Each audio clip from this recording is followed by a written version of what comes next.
I finally got round to reading Kindred. 5 stars. End of review. I'm kidding. I'll talk about it some more. This was actually my introduction to Octavia Butler. So smart, so clever. Like, there were decisions that were made in this book, and I just thought, I'm not worthy. Like, how blessed are we to be in a timeline where we can take in this art? Because you're thinking about the clever stuff. You're doing things that no one else is doing, and it blew my tiny mind. I have read multiple books this year about race, slavery, the antebellum South. I don't think any of them have come close to what this one did for me. Like, this was the best. You get a full marks on this, perfect 10 out of 10.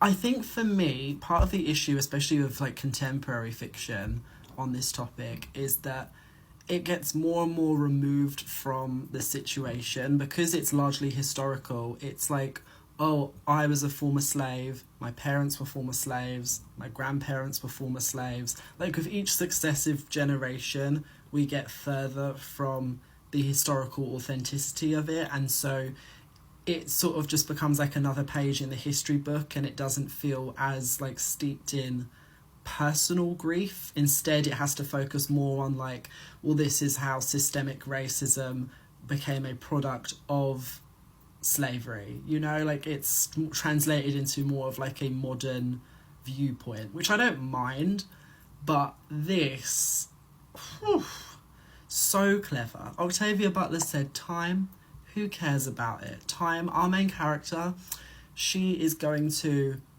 go on like a time warp, She blinks, it's no longer 1976, it's 1815, and to see how drastically that affects her standing in society. Like, she goes from being, our main character Dana, who's like 22, she goes from being like a down and out 20-something into like property that can be bought and sold, which the reality of it is just so upsetting, and it's done perfectly. And what I loved as well was that it's a story about time travel that doesn't get bogged down by the logistical complexities of time travel, because like someone who's a stickler for sci-fi rules, I could easily see them getting upset with this and being like, that shouldn't work, that's a paradox, you can't tell people from the past about future events, you can't leave stuff behind.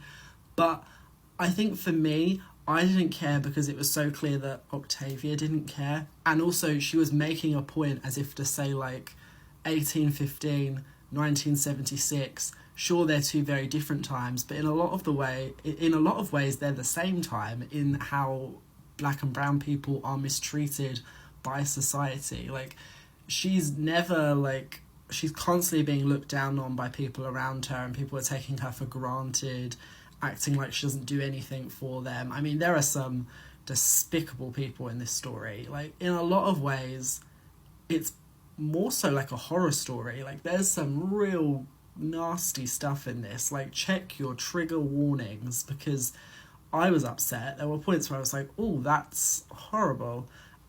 And it was unapologetic, and that's what I really like.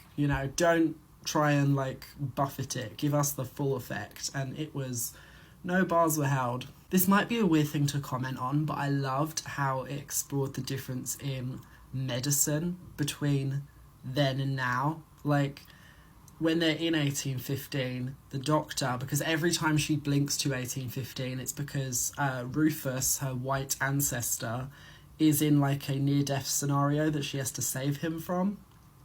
But the doctor, he's like a doctor of the 19th century. He's like a total quack. He's trying to do like bloodletting and purging. And it was so interesting to examine it, not only because I'm a med student, I find that interesting, the history of medicine, but also the history of medicine is something that is so skewed against people of colour. It was something where medicine was either inaccessible to black people, or there were these strange beliefs about black people being biologically inferior and being treated in separate like Negro hospitals. Like, so exploring the history of medicine in a book about race, I was like, I'm loving this. Like, this is so fascinating. And again, I'll sound like a broken record, but don't I love a story that takes the journey and puts it above the destination, you know? From the very beginning of this book, from the prologue even, we know that she gets back home safely. Like, sure, she loses an arm because it gets, like, stuck in the wall as she's trying to escape from the past. But besides that, she's fine. I mean, she's probably got some residual psychological trauma from everything that happens in the 19th century. But my point is, you know, she doesn't die in the end. You know, she makes it out on the other side. And it's because the story is not about that. The story is about what she goes through. And when you see what she goes through in the past, you are then reminded of what people historically actually went through. Like, it's so smart. It's so clever. I loved as well the representation of interracial couples and the challenges that it presents on both sides. How, like, Dana's family, her, like, aunt and uncle feel betrayed because she didn't fall in love with a black man. Meanwhile, like, her, like, husband, his sister doesn't want to talk to him because he's with a black woman. Like, seeing how alienating it can be just to fall in love with someone who, like, you can't help falling in love with. Like, it was very relatable. I really thought it was quite poignant. This is how you know you've got an amazing book, because as I got to the end and her ancestor was having, like, children that she knew would go on to be, you know, descending into her, I was like, no, why does it have to end here? I want to see those children, their lives, how they're treated based on their upbringing and who they came from and where they came from. Like, I wanted a full homegoing experience where we could go through every single generation until we got to Dana. I'm sure this book would be so much bigger if that were the case, but oh, I'd eat it up. I would eat it up. The cruel part of me keeps thinking of that interview where someone asked Rebecca Yarros who she would want to write with, and she said Octavia Butler. Oh, the disparity. I mean, it's like Coughing Baby versus Hydrogen Bomb. Like, what on earth? Like, no, I'm not here for that collab. If I'm not mistaken, I think this has a fairly recent TV show adaptation, although I've not heard the best things about it, so I might just avoid it completely. Much like I did with Perfume, much like I did with I did watch Cloud Atlas. It was okay. But, you know, so you know what I mean. Some of these adaptations, they cheapen the reverence you have for the story, because I think this is amazing and you would need a director of, like, the gentlest of hands to really get that across. I wonder why this isn't in the SF Masterwork collection. I mean, maybe they just don't have the rights to it because I think it's published by Headline, which makes sense. But still, this deserves to be in there. Like, talk about science fiction classic. Like, this, I'm very surprised by that. The surprise of no one, this book slays. Like, it's perfection.